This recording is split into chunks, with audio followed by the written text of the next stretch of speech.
Okay, wrong one. It's this. Okay, this is the E&M interactive worksheet, okay, and I want you to use that medical report that I gave you, which I will upload in Moodle for Kimberly, okay.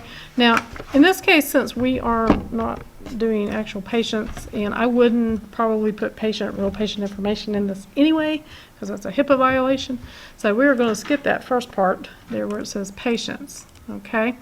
Then you go to the guidelines section. We're going to look at both 95 and 97 guidelines because I want to see what the comparison are between the two guidelines and what difference it makes in the code.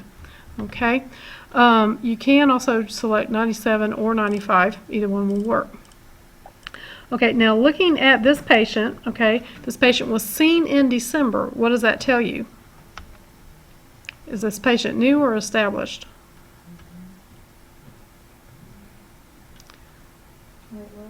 Physician saw this patient in December.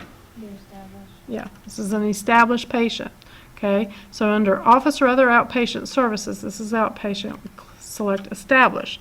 If this was for any of these other locations, we would select them instead. Okay, then scroll down to the history section. Okay, now let's look at this patient. Okay, patient has a history of chronic snoring, obstructive sleep apnea, and nasal obstruction. Okay, that's the chief complaint. Seen in December, underwent a CT scan, revealed a deviated septum. Okay, sleep study was done, CPAP after discussion, surgical intervention. Okay,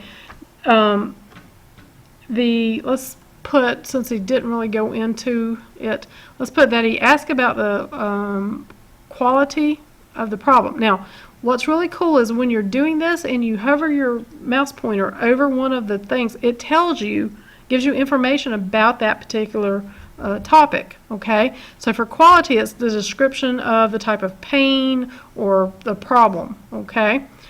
Severity, okay? So if it was like pain levels or how bad is this? So let's say they ask about the severity of this patient's sleep apnea.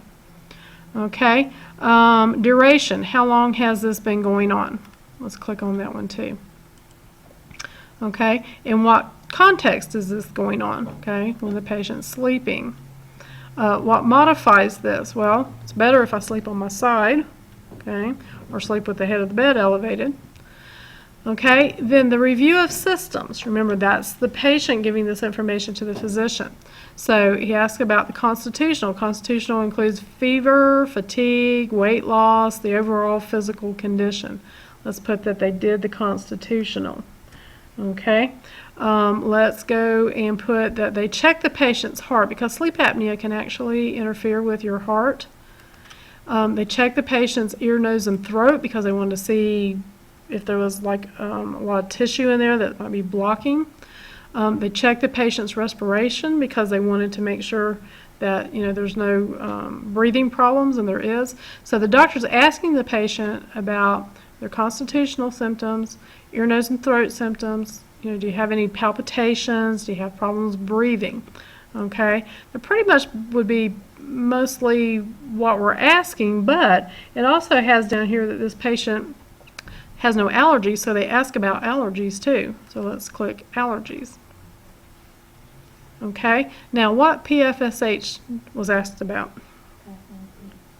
Yeah, past medical history. Okay, and they also ask about the family history.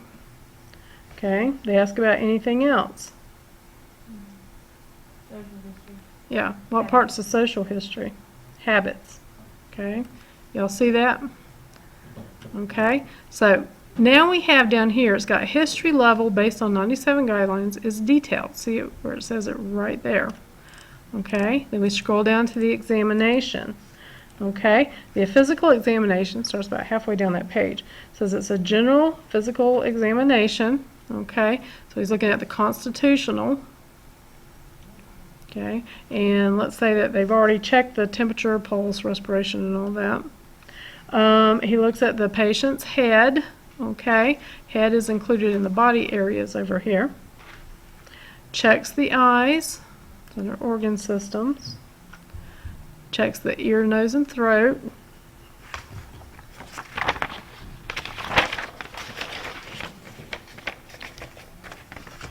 Okay, checks the neck, which is in the body areas.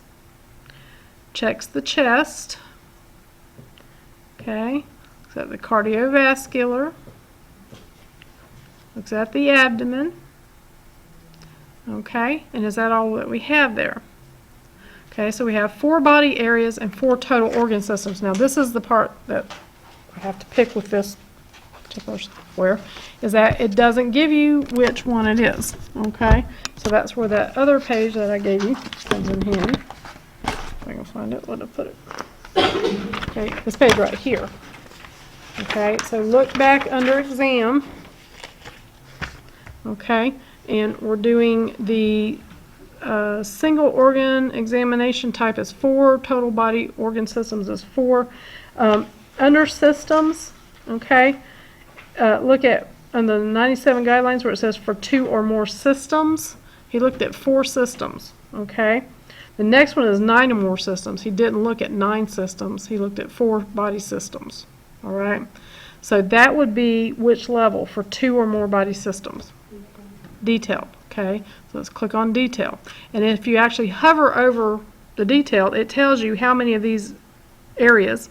Okay, so it has at least 2 bulleted elements for at least 6 organ systems, 12 bulleted elements for 2 or more organ systems. Okay, so we've got 4. Now and it's saying that our level is detailed. Let's go down to the medical decision making. Okay, this is a patient, it's an established diagnosis. They already know that he had sleep apnea. Okay, so we're going to put it's established, and it's not really controlled because he's going to have surgery. So the established diagnosis or diagnoses inadequately control, worsening, or failing to change as expected. Put a 1 there.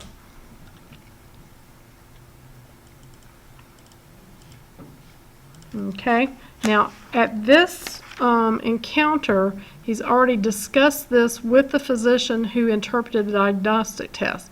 So I'm going to go ahead and put that one in here. He had already ordered other diagnostic tests previously. Okay, and then we're going to scroll on down. The presenting problem, okay, and if again you hover over that, it tells you minimal presenting problem is 1 self-limited or minor problem. It's like a cold or an insect bite. Low is 2 or more self-limited or minor, 1 stable chronic illness, okay, or 1 acute uncomplicated illness. Moderate, okay, you can see there what the moderate is. I would put this as moderate because sleep apnea can actually be very dangerous, okay. High would be something with severe problems, acute or chronic illness that could pose a threat like a pulmonary embolism or severe respiratory distress, something like that. Diagnostic procedures, okay. Didn't really order any diagnostic procedures, but we'll put in that they ordered a lab test. Plans the septicoplasty and the reduction. Yeah, hasn't actually done it yet though. Okay, so just put minimal diagnostic procedures. Management options, okay. The management option is for surgery. So let's go down to moderate because that's elective major surgery and select that one. Okay, now it's saying our level of decision making is low complexity. If you get down here to the very bottom, it says suggested E&M code. Okay, you've got a detailed history, detailed exam, low complexity. Since this is an established patient, you drop the lowest and you code to the next lowest. Okay, the lowest is this low complexity. So we code to the detail, which is 99214. Okay, so that's our code. All right. So this actually makes it a little bit easier, and you can kind of get an idea of what you're putting in for it. Okay, so when you're coding even your homework assignments, you can use this to code it. Okay, it will get you used to looking for these different components for history, examination, and your medical decision making. Okay, I would encourage you to kind of look at all the different elements. So like hover your mouse over it and look at what it's talking about for each one, okay? Because it can kind of give you an idea of what you're looking for when you're getting ready to code these. Any questions on that? How to use this worksheet or E&M? E&M coding can be a bear until you learn it. Once you learn it, you've got it, okay? And it's past break time right now, so I'm going to go ahead and let you go on break. When we come back, I want to do some practice with you on these, okay? We're going to look at it a little bit more.